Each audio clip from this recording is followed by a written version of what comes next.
Hey, welcome. It's Minus Blaze. So today I had an epiphany when I woke up this morning and I decided to make hamburgers. Not normal hamburgers, bacon onion burgers.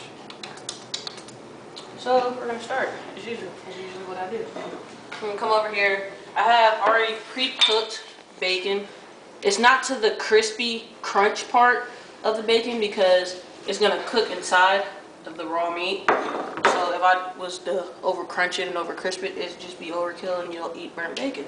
So, you know, this is about 5 strips of bacon. Cook it to where it's almost to that crunch part, but just not quite, where it's still flexible. See? Still flexible and pink, but it still has the nice color and it's cooked. So you're just gonna take it and just slice it into little small slices.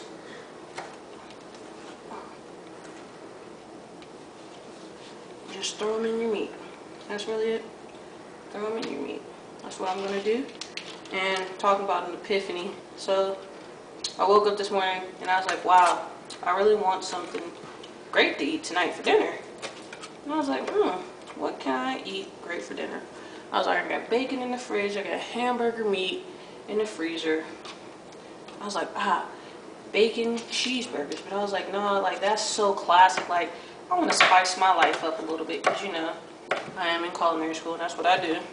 I have epiphanies and I like to spice things up a lot.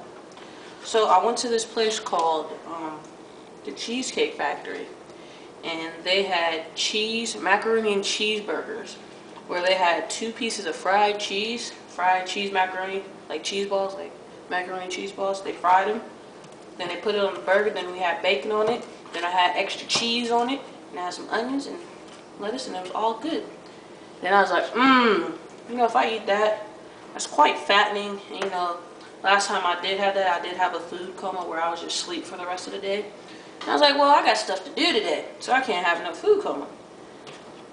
So I just took out the macaroni and cheese balls, and I've always wanted to insert bacon into my hamburger. And I was like, well, bacon is pork, and hamburger meat is ground beef, which is beef. Pork cooks up at 145 degrees, 145 degrees Fahrenheit, where ground beef cooks up at 165 degrees. So I was like, all right, you know, I'm gonna cook it to where the ground beef needs to be at, but the pork might be over drying. So my theory was, if I do this correctly, I should be able to attain the perfect burger where it is half already cooked, and by the time it brings up to temperature of the beef that I want, everything should be nice and juicy on the inside, and I should not have a tasteless, dry piece of burger. And plus, bacon makes everything taste better. So you see there, I'm just adding it up. And now I have my pan of bacon. This is what the pan I cook my bacon in. See that brown stuff? It's called fondant or fondue, whatever. Basically, long story short, it's the little specks of stuff on the bottom of your pan. That's flavor. Don't throw that away. That's where all the good yum yum comes from. All that good bacon flavor, it gets trapped in the bottom of your pan. And what I did, basically, I just took some water and I just basically did something like bring all the all that up. Something called deglazing. We call it in the industry. But that's called bringing up the good stuff. So that's what I did. Brought it up. I'm going to just pour it all in there with all this bacon grease and water and all that yum yum goodness. Because I believe this is an experiment in the making. First time I ever made this. That this should work, if my theory is correct. Right here we have a sauteed onion. Because I was like, wow, you know, I like onions. Onions and burgers go delicious together. So let's saute some up, you know, to produce more flavor. Instead of just having that raw onion taste in your burger, let's have that nice, smoky, heartiness, sexy onion in the burger. So you can just rough chop it and just gloopy, gloopy, gloop. That's all.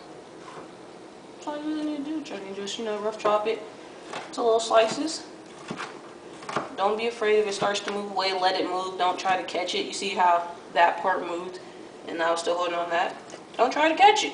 You want to save your fingers. Fingers are your friends. You need those for the rest of your life. Trying to get perfect cuts on one thing, it will be just all right.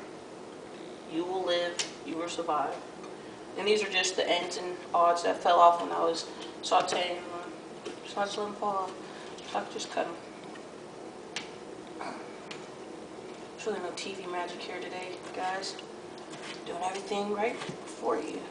Because I want to see how this turns out. Man, just get that on the pot.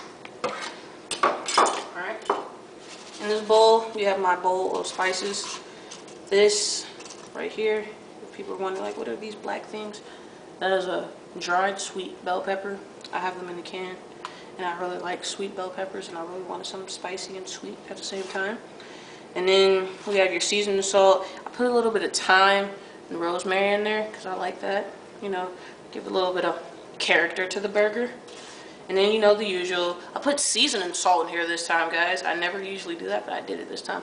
Put seasoning salt, garlic powder, onion powder, and I put a little bit of sugar in here too, and pepper, sugar and pepper. Give it that nice sweet characteristic. Just gonna take that, clean my bowl, dump it all in there. Now, with this, I'm gonna just get my hands in there and squish. Hear that nice squishy sound? That's love. That is all love in this club. I used the Usher song, Love in This Club. But yeah, just mix it. Don't be afraid to get your hands in there, to get it dirty. Make sure it's all mixed and incorporated. So that's what we want. A nice, juicy burger. So I'm going to take this, take that off there. And I'm going to grab a chunk of meat, about the size of your palm. See, back in the day when I was little, my mom and dad used to have competitions about who made the best burger. Like, my dad called his burgers the Big Daddy burgers. My mom called her burgers like the Big Mama burgers. And you all just depend on what you wanted that day. Like, oh, who you want to make burgers, mom or dad? It's like, well, I want a Big Daddy burger. Because, you know, my dad, he wanted everything on his burger. My mom was more of a, I want a nice, sensual burger with essence and flavor. I can't really say who won because I would make my mom and dad mad. But I like their burgers. They're both delicious. And you see our burger patty right there. It's the palm technique. And I just rolled him. Just a simple shuffle back on palm. Flip him off with this hand, roll. But I do it faster. And then just flatten him when you're done. And round him off. Because those rounded edges will count when you cook. Because if you have a edge out that's like this, like that part will be all nasty and dry, and it will affect the juices within inside the burger. You have to make sure the burger has a nice zen to it. You know, everything's round, everything's there. Anything off will affect the juiciness of the burger, and we don't want to do that. We don't want to affect the juicy burger. So I'm just going to roll out a couple.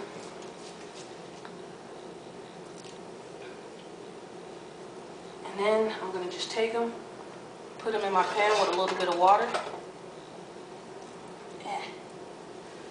My mom taught me this trick about the water. She's like, you don't need to fry everything in life, you know, you can put it in some water. And hamburgers, meat does produce its own grease. So, it'd be good. And I'm going to go wash my hands. And I have to bleach everything down when I get done with this, ladies and gentlemen. Because I'm